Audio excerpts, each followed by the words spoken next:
Nombreux sont celles et ceux qui étudient la loi de l'attraction et la manière dont les pensées créent notre réalité, mais seule une minorité de gens parvient à créer une richesse extraordinaire et à vivre la vie de ses rêves. Pourquoi? Parce que cette minorité sait quelque chose au sujet de la loi de l'attraction que vous ignorez.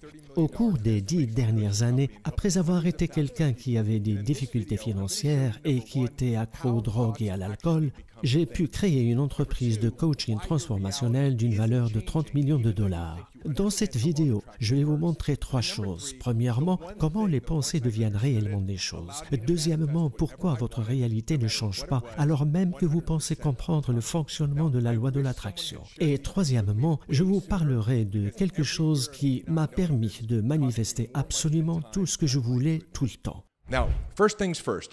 Your thoughts are creating every aspect of your Mais reality. commençons par le commencement. Vos pensées créent chaque aspect de votre réalité. Vous avez peut-être entendu parler de Bill Buckner. Bill Buckner a joué dans la Série mondiale pour les Boston Red Sox. Et le 26 octobre 1986, Mookie Wilson frappe une balle au sol lors du 6e match qui passe entre les jambes de Buckner, forçant un 7e match que les Mets finiront par gagner. 19 jours avant ce match, Buckner avait été interviewé par Don Shane de WBZ-TV à propos des pressions liées à la Série mondiale. Et voici ce qu'il avait dit.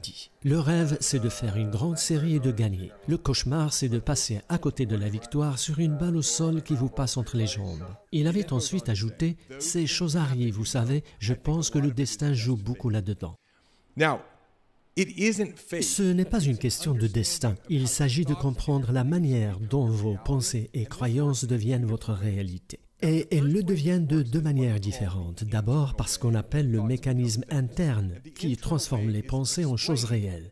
Ce mécanisme est expliqué par la psychologie comportementale qui dit que les croyances qui se sont formées à un âge très jeune, comme par exemple « il est dur de gagner de l'argent » ou que vous n'êtes pas assez bon ou qu'il ne faut pas faire confiance aux gens, ces croyances concorderont parfaitement avec les pensées que vous aurez à l'âge adulte.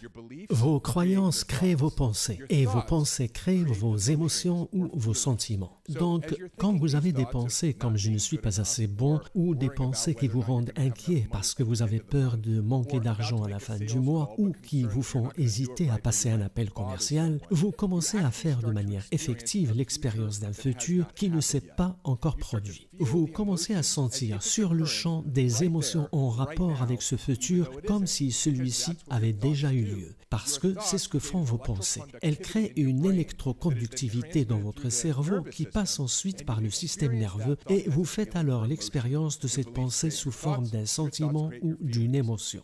Vos croyances créent vos pensées créent vos sentiments et vos sentiments déterminent le type d'action que vous entreprenez ou pas. Lorsque vous vous sentez merveilleusement bien, lorsque vous êtes curieux et enthousiaste, vous êtes bien plus susceptible d'entreprendre les actions qui s'imposent pour créer plus de richesses, améliorer votre santé ou créer de meilleures relations. À l'inverse, lorsque vous vous sentez stressé, anxieux ou accablé à cause de pensées qui résultent de vos croyances limitantes, vous êtes davantage susceptible soit d'agir dans la précipitation et d'être non productif ou, pire encore, de procrastiner, de faire de l'autosabotage. Nos actions produisent des résultats et vous obtenez des résultats qui sont toujours 100% en adéquation avec les croyances ou les pensées avec lesquelles vous avez commencé. So, for example, if you're feeling like you're not good enough and you're feeling not good enough, and therefore you're not taking the proper Mettons par action, exemple que vous n'avez pas le sentiment d'être assez bon et que vous ne prenez pas par conséquent les mesures appropriées ou que vous manquez de confiance en vous. Si c'est le cas, vous êtes alors davantage susceptible de ne pas produire les résultats que vous essayez d'obtenir. Et si les résultats ne sont pas au rendez-vous, vous direz « il y a quelque chose qui cloche chez moi ». C'est ce qu'on appelle une boucle psychocybernétique. Ce n'est pas qu'il y a quelque chose qui cloche chez vous, c'est juste que vos pensées créent votre réalité. Vos croyances produisent des pensées, ces pensées créent des émotions, ces émotions déterminent vos actions produisent des résultats qui renforcent les croyances qui les ont créées.